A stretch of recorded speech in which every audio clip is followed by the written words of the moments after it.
Hello, and thank you for joining me in Annie Stories. In today's video, I'll be reading English fairy tales retold by Flora Annie Steele called The True History of Sir Thomas Thumb. So without further ado, let us begin. The True History of Sir Thomas Thumb.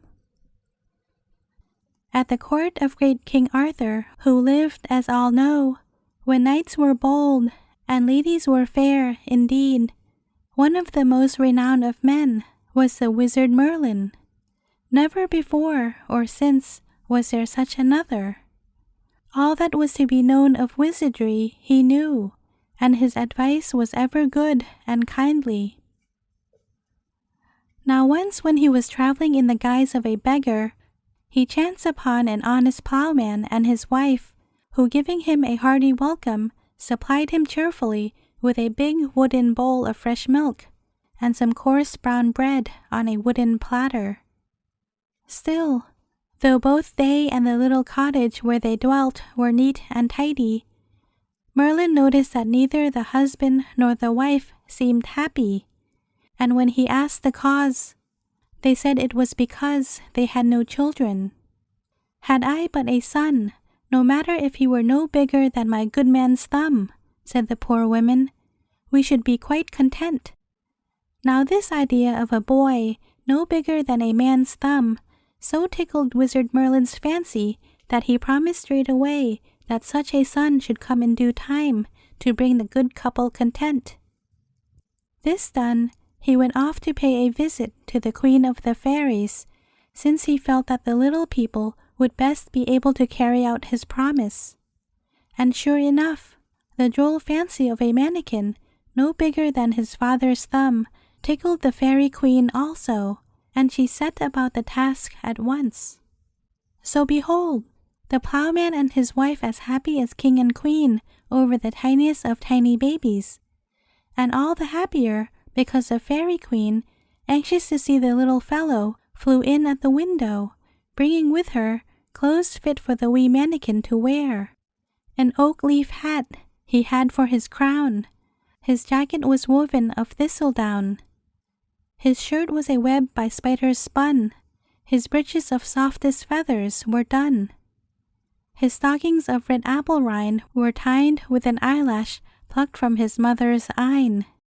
His shoes were made of a mouse's skin, tanned with the soft furry hair within. Dressed in this guise, he looked the prettiest little fellow ever seen, and the fairy queen kissed him over and over again and gave him the name of Tom Thumb. Now as he grew older though, mind you, he never grew bigger. He was so full of antics and tricks that he was forever getting into trouble. Once his mother was making a batter pudding, and Tom, wanting to see how it was made, climbed up to the edge of the bowl. His mother was so busy beating the batter that she didn't notice him, and when his foot slipped and he plumped head and ears into the bowl, she just went on beating until the batter was light enough. Then she put it into the pudding cloth and set it on the fire to boil. Now the batter had so filled poor Tom's mouth that he couldn't cry.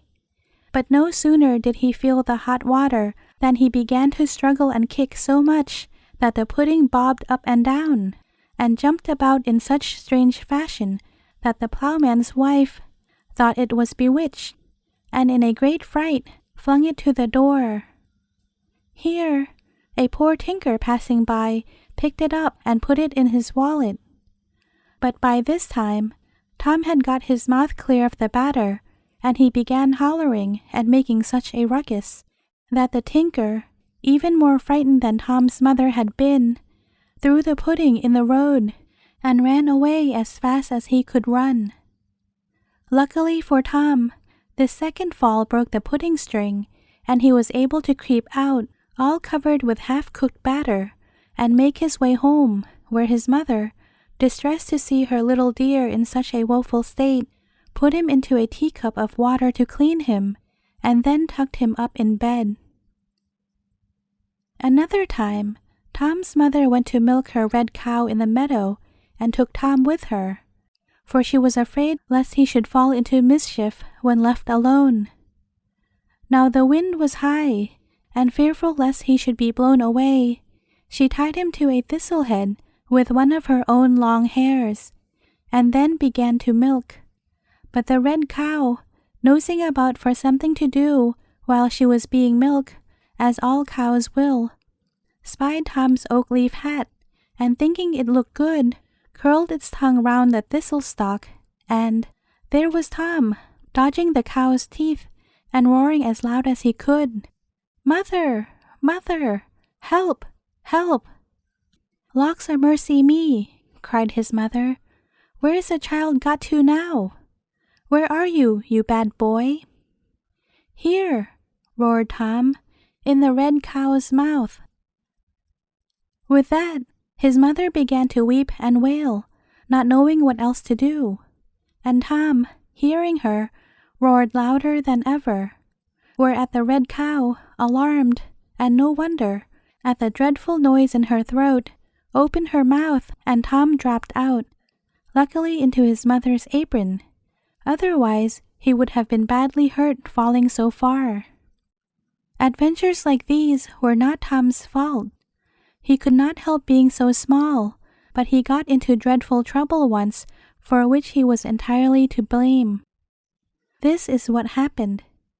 He loved playing cherry stones with the big boys, and when he had lost all his own, he would creep unbeknownst into the other players' pockets or bags, and make off with cherry stones enough and galore to carry on the game.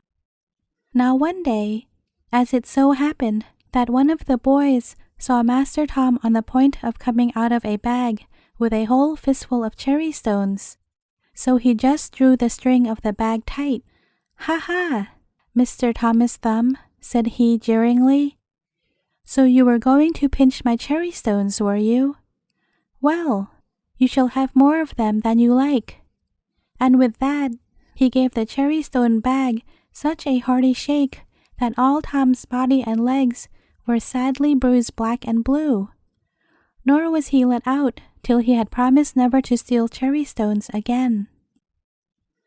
So the years passed, and when Tom was a lad, still no bigger than a thumb, his father thought he might begin to make himself useful.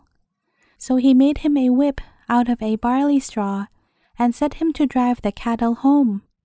But Tom, in trying to climb a furrow's ridge, which to him, of course, was a steep hill, slipped down and lay half-stunned, so that a raven, happening to fly over, thought he was a frog, and picked him up intending to eat him.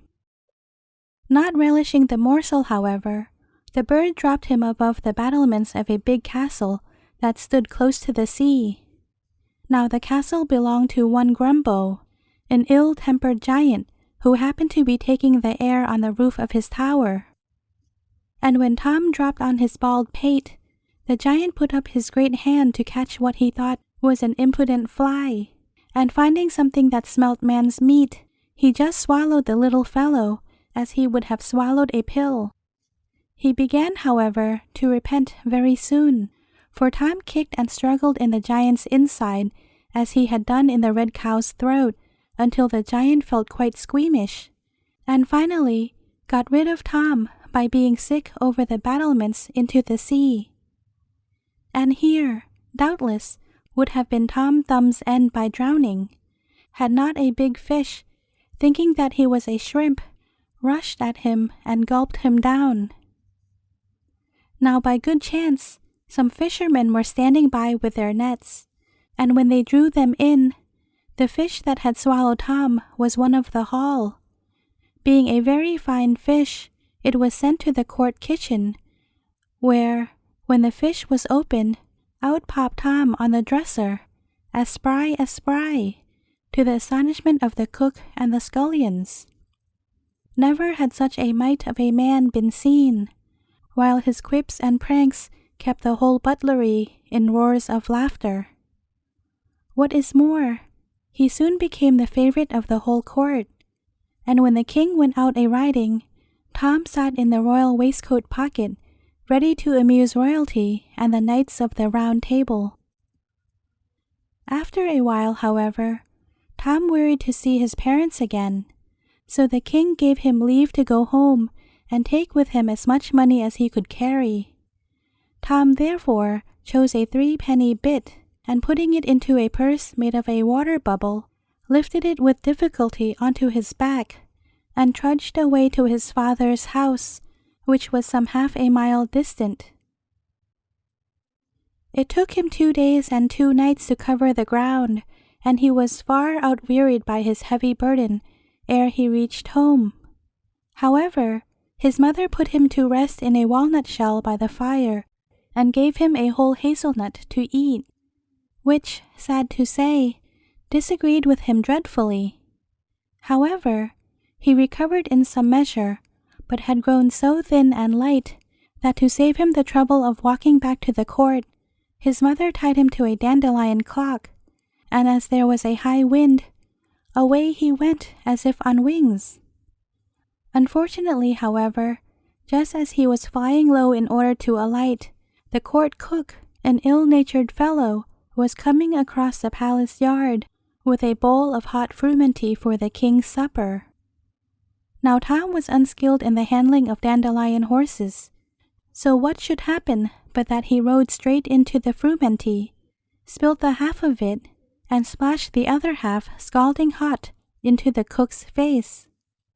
He was in a fine rage, and going straight to King Arthur, said that Tom, at his old antics, had done it on purpose. Now the king's favorite dish was hot frumenty, so he also fell into a fine rage, and ordered Tom to be tried for high treason. He was therefore imprisoned in a mouse-trap, where he remained for several days, tormented by a cat, who, thinking him some new kind of mouse, spent its time in sparring at him through the bars. At the end of the week, however, King Arthur, having recovered from the loss of the frumenty, sent for Tom, and once more received him into favor. After this, Tom's life was happy and successful. He became so renowned for his dexterity and wonderful activity that he was knighted by the king under the name of Sir Thomas Thumb, and as his clothes, what with the batter and the frumenty, to say nothing of the insides of giants and fishes, had become somewhat shabby, His Majesty ordered him a new suit of clothes, fit for a mounted knight to wear. He also gave him a beautiful prancing grey mouse as a charger. It was certainly very diverting to see Tom dressed up to the nines, and as proud as Punch. Of butterflies' wings his shirt was made, his boots of chicken hide, and by a nimble fairy blade, all learned in the tailoring trade, his coat was well supplied. A needle dangled at his side, and thus attired in stately pride, a dapper mouse he used to ride. In truth, the king and all the knights of the Round Table were ready to expire with laughter at Tom on his fine curveting steed. But one day, as the hunt was passing a farmhouse, a big cat lurking about and carried both Tom and the mouse up a tree.